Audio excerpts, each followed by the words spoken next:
AJ ನ್ಯೂಸ್ಗೆ ಸ್ವಾಗತ. ಶ್ರೀ ಮಾರುತೇಶ್ವರ ಜಾತ್ರೆ ನಿಮಿತ್ತವಾಗಿ ಹೊಂಡ ಹಾರುವ ಕಾರ್ಯಕ್ರಮ ಜರುಗಿದೆ.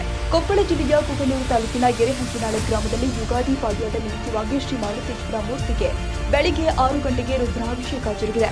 ಶ್ರೀ ಮಾರುತೇಶ್ವರನ ವಿವಿಧ ಧಾರ್ಮಿಕ ಕಾರ್ಯಕ್ರಮಗಳನ್ನು ನಡೆಸಿ ರಾತ್ರಿ 8 ಗಂಟೆ ಸುಮಾರಿಗೆ ಶ್ರೀ ಮಾರುತೇಶ್ವರ ದೇವಸ್ಥಾನದಲ್ಲಿ ಇರುವ ತುಂಬಿ ತುಳುಕುವ ಹೊಂಡವನ್ನು ಶ್ರೀ ಮಾರುತೇಶ್ವರ ದೇವಸ್ಥಾನದ ಪೂಜಾರಿಯಿಂದ ಈ ಕಾರ್ಯಕ್ರಮ ಜರುಗಿದೆ. ಇರುವ ಕಾರ್ಯಕ್ರಮದಲ್ಲಿ ಇತರರು ಗ್ರಾಮದ ಎಲ್ಲ ಭಕ್ತರು ಉಪಸ್ಥಿತರಿದ್ದರು. ತಾಜಾ ಸುದ್ದಿಗಾಗಿ ಎಜೆ ನ್ಯೂಸ್ 24x7ಗೆ ಸಬ್ಸ್ಕ್ರೈಬ್ ಮಾಡಿ ಮತ್ತು ಬೆಲ್ ಐಕಾನ್ ಒತ್ತಿ ತಪ್ಪದೇ ಲಿಂಕ್ ಶೇರ್ ಮಾಡಿ.